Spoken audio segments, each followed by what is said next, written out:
The other two that have been reflected through history, and I didn't have a full appreciation of until I studied the last 500 years of history, those two are technology and inventiveness changes. We're accelerating the rate at which they are occurring, and that adaptability and change is affecting our lives in big ways. So you cannot ignore the technologically and inventiveness changes. And the fifth are acts of nature. You know, the one thing that was interesting to me when I studied the last 500 years of history is that acts of nature, and they could be climate related, droughts and floods and pandemics, had cost more lives and toppled more civilizations than anything else, including wars.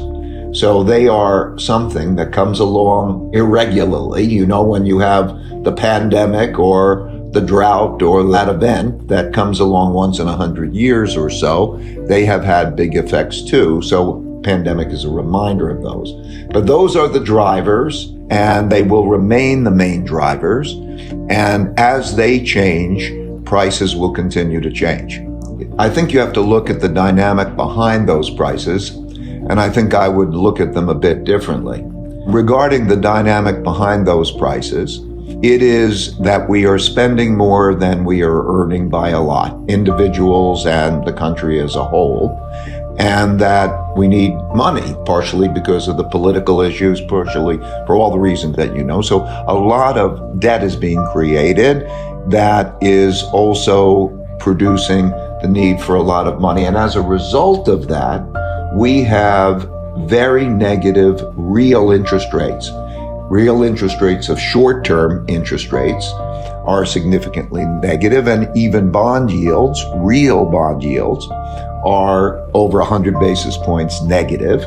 And so when one looks at the return of owning those bonds, that is a very bad return. It means that if you save in those assets and you put it away, that you will lose buying power at probably a rate of 3 to 5% per year. We can guess what inflation is, and we can talk about that, but you will lose that, and that tax on your buying power makes one not want to be saving in those assets.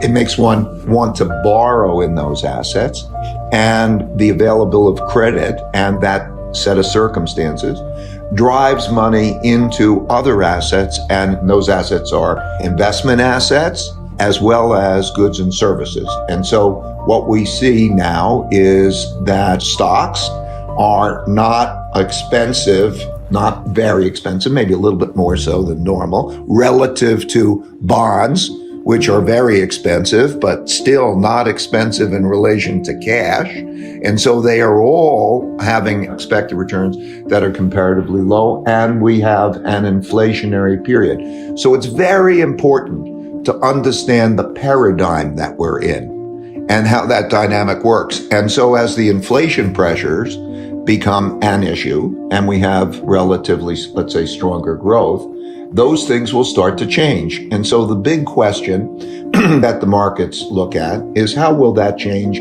as a result? Will the Federal Reserve and other central banks begin to tighten monetary policy? Because these things will change. And what will tax policies be and the like? And those things will affect market prices going forward. It's unsustainable. There's always, throughout history, a debtor and a creditor. And there's always, throughout history, the ability to create demand by creating debt and by creating money. And then there become clear preferences for doing one or the other. There are environments like the late 1970s when Federal Reserve Chairman Paul Volcker tightened money and wanted to make it good to save and bad to borrow and have credit. That set of circumstances was caused, and that action was caused by things that happened before it, high real interest rates and the like, and that produced the environment that we had, largely the disinflationary environment that followed. Similarly, the 1960s led to the 1970s. The 60s had too much debt creation due to war in Vietnam and what we call guns and butters policies, that we're spending more than we were earning. And that led to the necessity in 1971 for the President of the United States to acknowledge that they would no longer be able to pay the dollar claims in gold and to default on the gold claim and to devalue the exchange rate and to devalue the dollar, which led to the 1970s, inflation and so on. So there are always, all through history, the dynamic in which there are high real interest rates and it pays to be a saver for some times.